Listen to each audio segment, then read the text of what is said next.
All right, so hello everybody. I know I don't mean to jump scare you off the rip, but let's start talking about this man, Kellogg CEO, Mr. Pilnick.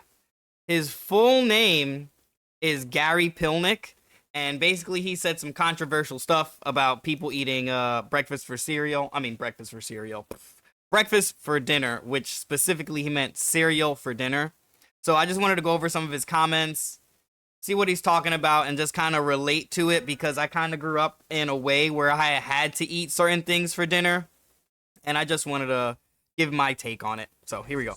Big piece in the Journal today, just looking at the share of income going to food and sort of exploring the idea that it's hard to find eras in which food prices actually retrench and stay down. Talk about what you said today at Cagney. Oh, Carl, thanks for having me. I really appreciate it. When we think about our consumer under pressure, there's things that we could do, but most importantly, what this category could do.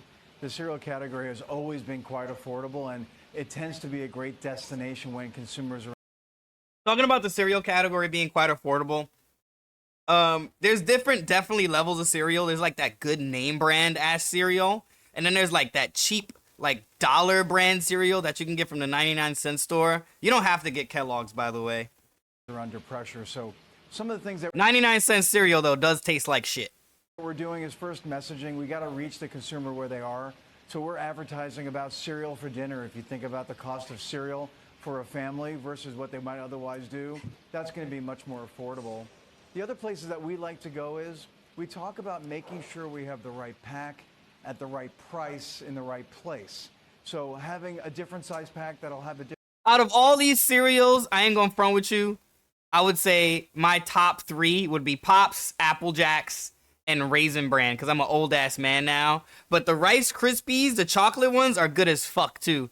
I only had Special K because my grandma had that heart thing, and they were promoting Special K for your heart, which is not even really true.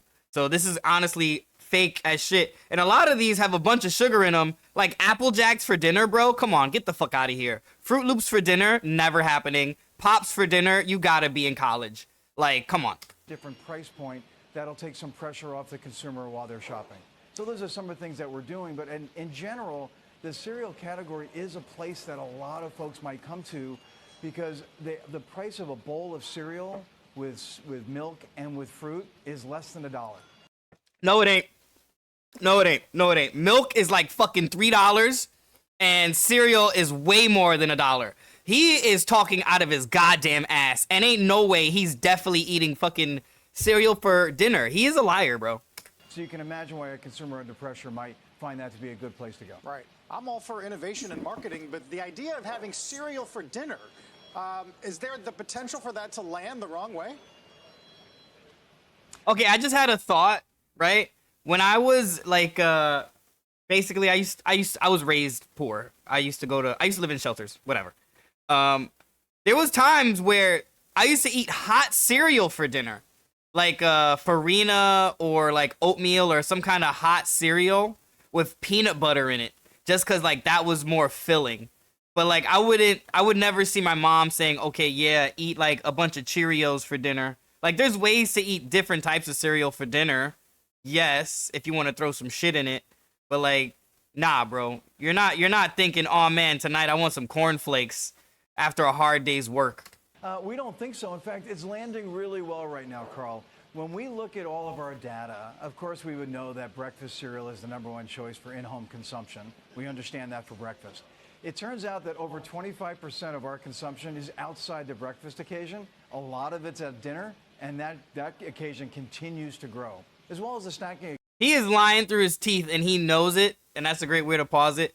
But hold on, wait. But cereal for dinner is something that is probably more on trend now, and we would expect to continue as that consumer is under pressure. I have to admit, as a busy mom, I've had cereal for dinner more than once recently. So, Gary, I guess maybe your marketing is working on me. I wonder.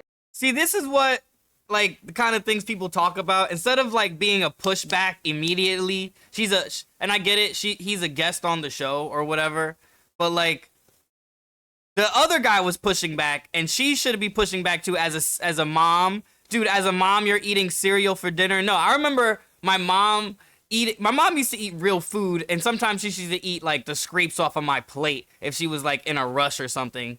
You know what I'm saying? I don't think a mom is just eating cereal for dinner. You know, and if you're doing that, I'm sorry. Like, you're in a situation where you're either like, I don't want to go there, but like, there's other options. There's pantries. There's places that give you free food. Like, if you gotta scrape, you gotta scrape, bro. Like, you do not have to eat cereal for dinner. There's a lot of options out there. And if anything, the best option you can do, if you're in a struggling situation, there's nothing wrong with going to a soup kitchen. There's nothing wrong with eating at a school when they're giving out free lunch and free dinner. There's nothing wrong with doing that, bro. People understand the struggle. There's nothing wrong with going to a food pantry and waiting on a line to get potatoes and like turkey and cheese and shit like that. Cause that's how some people dead ass live. And that's how I used to live, and I understand that. There's no way you should be eating cereal for dinner. I'm sorry. About some of the conversations that you've had to have with some of your bigger clients, you know, Walmart's, Targets, as they're trying to make sure. I'm gonna talk about the Walmart situation in a bit later on, but there's definitely something about Walmart and Kellogg's I want to talk about. That they're offering the best possible prices that they can to their consumers that are coming in. Are they asking you to sort of take some of this on the chin so that the retail price that they're selling the cereal for is a little bit more manageable to the consumer? In layman's terms, she's saying, are you willing to lower your price to compete, right? Or are you going to keep your price the same? Because basically Walmart cereal and like those great value brand cereals are way cheaper, right? But that's something we can talk about in a bit, because who is it that makes those brands of cereal? Like, where does the factory and the money actually go to? Courtney, it's a great question. That's exactly what retailers always do. Retailers are in the business of making sure they do the right thing for their customers. That's the end consumer. So whenever you wanted to have a price for their customers, that's the end consumer. It's not like there's a Kellogg's goddamn supermarket, bro. How else are you selling your cereal? We are your consumers. You need the fucking places. That's the disconnect. People like this who make a ton of money. I mean, who knows? If I made a fuck ton of money, maybe I have this disconnection too. I don't know. But anyways, that's the disconnect that these motherfuckers have. I don't mean to curse at him. He's not a motherfucker. But that's the disconnect that these people have, because like, they're consumers, bro. They're customers. Where the hell you think I'm getting my Kellogg cereal, bro? You think I'm getting it offline? And even if I am getting it offline, there's a third party. There's no direct like Kellogg like fucking middleman. You know, like, the middleman is the supermarket. You don't got the man on the corner selling you Kellogg cereal out of pocket. Nah, bro. Like, come on. Price increase. They're going to make sure that we're doing what we need to do. And what we're doing, we need to make sure that we drive productivity so that we can cover as much inflation as possible. If you go backward. All right. Cover somewhat in this. I'm gonna stop it there, because at that point the video just goes into like other things that I don't want to say aren't as important, but they aren't as important as what I'm trying to talk about. Anyways, so after that, I want to go into, I just want to read a bit more, because I think it's just cool to read over a different perspective. And I know, yes, it's CNN, but I have other perspectives I'm going for. Let them eat cornflakes appears to be Kellogg CEO Gary Pilnick's advice to cash-strapped shoppers who are spending the highest portion of their income on food than at any point in the last 30 years. In an interview with CNBC last week, Kellogg CEO Pilnick said the company was advertising cereal for dinner, and I'm going to show you the advertisement in a bit. To consumers looking for some affordable options, give chicken the night off, the ad's cheery tagline reads. Kellogg owns cereals such as Frosted Flakes, Fruit Loops, Cornflakes, Raisin Brands. We know that. The cereal category has always been quite affordable. His advice hasn't landed well with people frustrated with spending 26% more on groceries since 2020. Dude, yeah, the groceries are out of this world. On social media, the campaign is being seen as insensitive. CNBC host Carl Quintanilla asked Pilnick if encouraging worried customers to eat cereal for dinner could land the wrong way. Pilnick thought the opposite. In fact, it's landing really well right now, Pilnick said. Cereal for dinner is something that is probably more on trend right now, and we would expect to continue as that consumer is under pressure. Prices for groceries and restaurants have skyrocketed since the start of the pandemic. In 2022, consumers spent 11.3% of their disposable income on food, the highest level since 1991. The Wall Street Journal reported last week, citing data from the U.S. Agriculture Department, food companies have raised prices since the start of the pandemic to cover high costs for labor, ingredients, and transportation, and because they could. Cereal prices alone increased 28% since January 2020, according to the Bureau of Labor Statistics. That's crazy, bro. Consumers have called the comments tone deaf from an executive who made more than $4 million last year. They note that boxes of popular cereals now cost more than $7. It is not an adequate substitution for full dinner. The backlash highlights consumer anger at companies for raising prices on everyday foods and in some cases boasting about it. This is what companies think of you. One user on TikTok wrote a filmic suggestion. McDonald's also blah, blah, blah. Right? So we understand that, bro, this man's tone-deaf cereal shit is falling on deaf ears. And it makes sense why they should. People don't give a fuck. You know, they're trying to survive every day on the dollars that they have. And time is limited and money is extremely limited. And the last thing they want to do is eat cereal for dinner, number one. Number two, why would you even say that to people, bro? And this is the commercial that I'm talking about. So let's show this. When I say cereal, you say dinner. Cereal. Dinner! Cereal. Dinner! Chicken! You can have the night off, chicken. Ah, okay, I'll go marinate. Cereal. Dinner! Cereal. Dinner! Right, so that's where we're at right now. The cereal for dinner. And as you can see, they turned the comments off. You can only wonder why.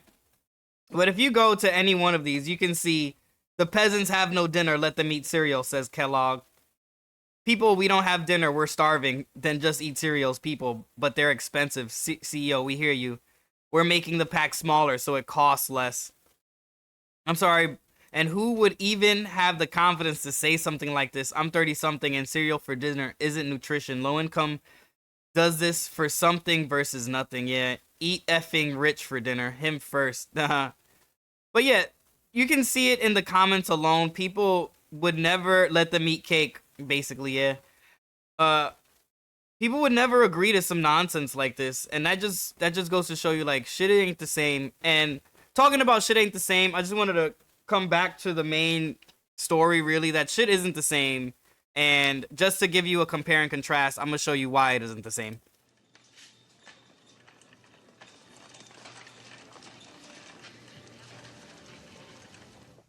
Remember that scene from the classic Christmas movie Home Alone when Macaulay Culkin's character Kevin McAllister buys a cart full of groceries for just under $20?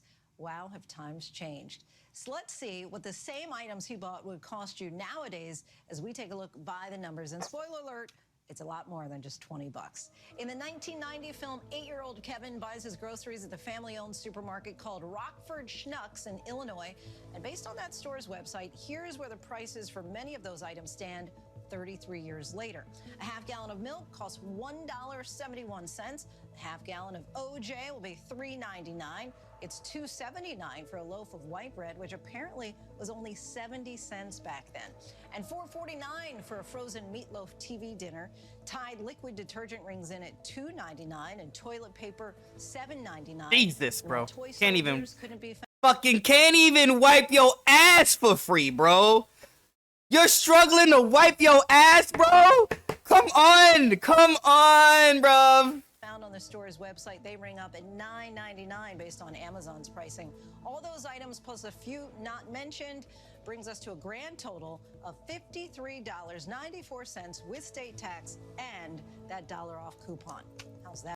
I'm gonna just express how I feel about that real quick because I fucking live by myself. Like, I buy my own groceries, right? I go to certain supermarkets and there's definitely cheaper supermarkets than others. I'm gonna give you an example, right? So I have a Trader Joe's that's walking distance, right? It's like literally down the block. I can walk there. And I have a C-Town that's like, you gotta take a bus and it's like maybe half a mile, right? I'll buy the same items, right? Let's say I'll buy like milk. I don't drink milk. Let's say I'll buy pasta sauce, tuna fish, cheese, like shredded like cheese, and like meat and bread. I'll get that from C-Town. It's like $27, right? I'll get that from Trader Joe's, bro. I'm spending at least $40 fucking dollars. Like, and like, that's just like the understanding that I have, and that's the understanding that a lot of people have. It ain't the same, and it's hard to justify eating cereal for dinner ever, bro. If you're eating cereal for dinner, that's a snack. That's what you're eating after dinner, post dinner, you know? But I just wanted to show you a few more things and then just leave you off where we're at right now with Kellogg's. And I mean, you can have your own opinion. I know I have mine, right? So next thing, shoppers call for Kellogg cereal for dinner pitch struggling from families. This whole thing is basically going over everything I just said. The cereal for dinner campaign, food prices increased by 9.9% in 2002, any year since 1979. We just talked about that, and I showed you that with the video. But what I wanted to talk about was some of the comments that people are basically saying, right? Kellogg annual income includes $1 million. We know that. And how do you think consumers became under pressure? TikTok user James Lee said, it's companies like Kellogg that have used the excuse of inflation in order to price gouge consumers, right? It's enriching the shareholder. Cereal is like $5 to $8 a box now. He thinks we're still buying it for breakfast, let alone dinner, right? Cereal is like a really good snack. Like I used to get Oreos cereal and like the Reese's Puff cereal and the Captain Crunch cereal. Dumb shits is mad fucking good. Like, you cannot go wrong with getting them cereals, bro. Like, you're more than great. If you have those, you're amazing. And maybe some Flintstones. Not the fruity ones, the chocolate ones. But yeah, cereal is now seen more as I don't even see cereal as a breakfast anymore, to be real with you. I see cereal as like an expensive snack to have on the side. You know what I'm saying? Like, if you're one of those people that have like a bunch of name brand cereals in your house, bro, you got fucking money. I'm not gonna lie to you. If you're listening to this right now and you're one of those people that has a bunch of name brands, like, you have options. Like, you have options, bro. You don't just buy one Oreo cereal or one a peanut butter crunch. You're buying Honeycombs, Pops, fucking Fruit Loops, and Apple Jacks. You have options. If you have so much cereal, your cereal is going bad, you're in a good situation in your life. I want you to know that right now. All right, last few things I want to leave off on, and then we'll call it a day there, right? So, is it healthy to eat cereal for dinner? Dietitian explains amid Kellogg CEO controversy. So, now dietitians are weighing in on this. So I just wanted to talk about what the dietitians are saying and then show you who the dietitian is and should you even trust her. That's your opinion. And we'll go from there. Nutrition experts weighing in on the concept of eating breakfast staple for dinner by A. Pulowski, right? When Kellogg CEO Gary Pilnick recently suggested people could eat cereal for dinner to save money on groceries, his comments sparked a wave of criticism, right? We know this. Is cereal okay for dinner? In the concept of eating cereal outside of breakfast isn't new. Fans of the classic 90s TV show Seinfeld know the main character likes to eat cereal at all hours of the day. What does a nutrition expert think about that idea? There is no rule that says you can't have cereal for dinner. Catherine Sherry, a registered dietitian at Children's Healthcare of Atlanta, tells Today.com. I found who this lady is. We're going to find a clip of her as well to see if you can trust her. There's nothing wrong with having cereal for lunch or dinner, but you have to keep in mind certain guidelines to find the healthiest cereal and make it filling. Healthy meal, she adds. Looking for cereal that's 100% whole grain and contains at least 3 grams of fiber. Her serving advises Lisa Young, a registered dietitian in New York, author of Finally Full, Finally Slim. Healthier options have 6 grams of sugar or less per serving. Sherry says skip cereal with lots of colors.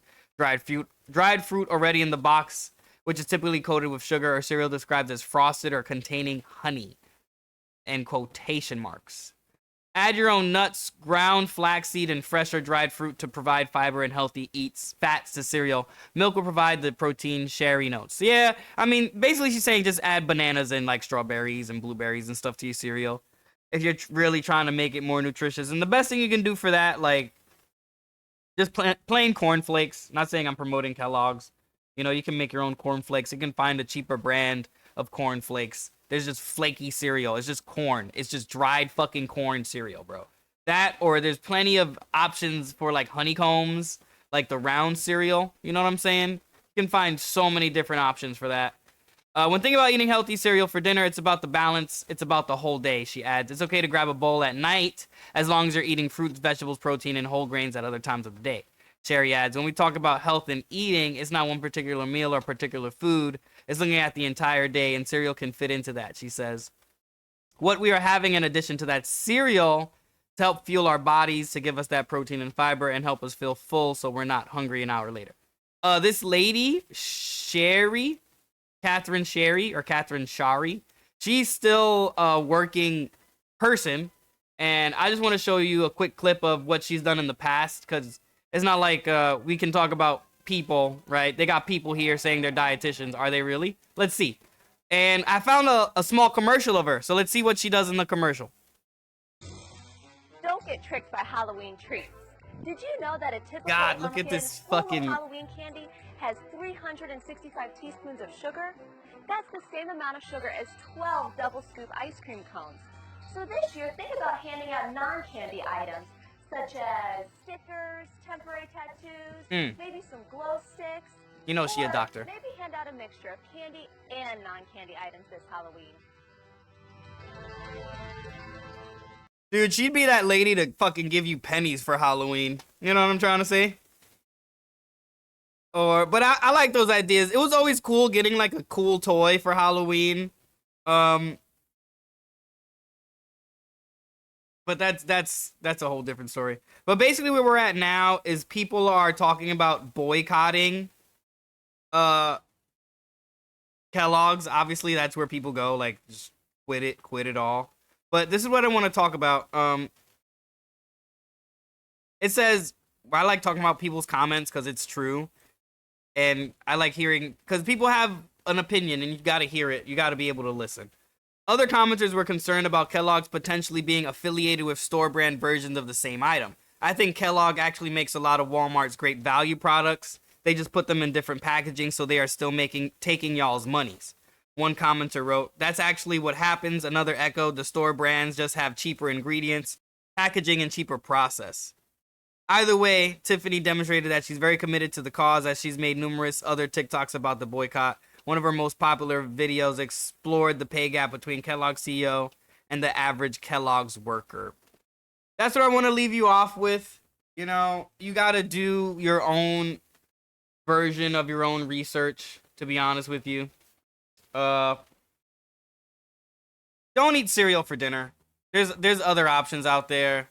You know what I'm saying? Don't let people like this control your thinking ever, right? And don't let people like this control your thinking either. You can eat and do whatever you want. Not saying don't. I'm not. Anyways, basically, I just want you to like do your own research. If you think Kellogg's got their hands in Walmart brands and other brands, you know, just try and find out if you can. You know, it's time to be independent. Our world is at our fingertips at this point, and we can kind of do our own research. In all honesty, buying food and making your own food and getting your own rotisserie chicken is probably cheaper than getting any Kellogg cereal. On that note, that's the story on the Kellogg CEO and his talk about cereal for dinner. Let me know your thoughts in the comments below. See you guys later. Have a great day. Peace.